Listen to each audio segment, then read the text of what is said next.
ल सम्धि भन्नु त यो के प्रविधि हो यो जसरी प्लास्टिक राखेको छ नि यसरी माल्चिङ हो सम्धि माल्चिङ प्लास्टिक भन्छ यसलाई यसको काम चाहिँ चिस्यानलाई राख्ने अनि जाराहरू पनि नदिने गोल्नु नपर्ने हजुर भोट बिरुवालाई नि चिस्यान चाहिँ त पुग्ने के भनेको जुन पानी हालेको छ यसलाई तत्कालै चाहिँ रिजर्भिङ भएर बस्छ हावाले अथवा घामले चाहिँ डाइरेक्ट उडेर जाँदैन हैन त र अर्को फाइदा चाहिँ यसको जार यसमा चाहिँ मलहरू हुन्छ त्यो मललाई चाहिँ सर्भाइभ गर्नको लागि अथवा राखिराख्नको लागि चाहिँ झार आयो भने त मल खाइहाल्छ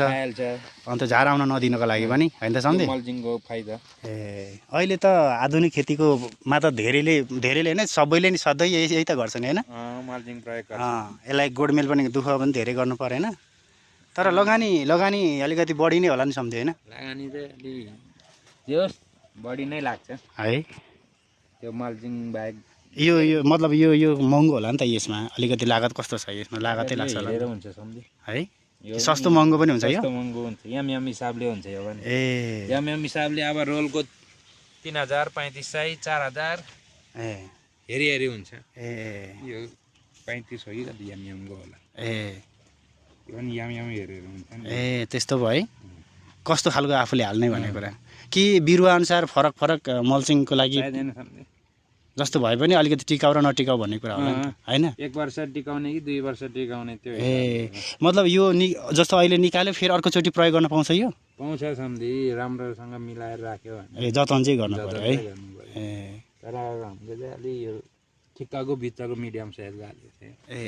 ठिक छ यो भयो भने हाल्ने यो अब अर्को बिरुवा लाउँदाखेरि यसैमा फेरि उसमा निकालेर हाल्ने हो कि फेरि पुरै पट्याएर राख्नुपर्छ यो चाहिँ यो पुरै पट्याएर फेरि मल हाल्नु पर्यो त्यही भएर अनि यस्तै ड्याङ उठाउनु पर्यो काम त गर्नै परेन है यो छ नि माथिको यो नेट हाल्न यो जुन खम्बाहरू हालेको छ यो चाहिँ वर्षैपछि चेन्ज गर्नुपर्छ कि के कुहिएको बेला मात्रै चेन्ज गर्छ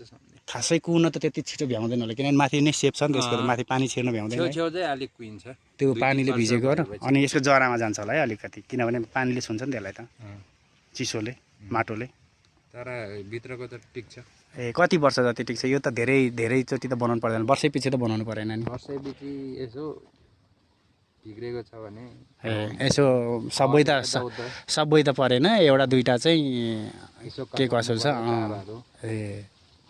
खियाले खान्छ नि त यो हाम्रो यो नेट भन्दा उता चाहिँ अर्कोको जग्गा त्यो पनि हाम्रै दाइको हो बाउको छोराको उसले चाहिँ कुखुरा पालेको छ खेती गर्न ठिक छ यार जग्गा त्यो पहिलाचोटि आउँदाखेरि त यहाँ त म त कस्तो फुङ्ग केही नहोला जस्तो देखियो थियो है सम्झि त्यहाँ तपाईँहरूमा आउनु बेला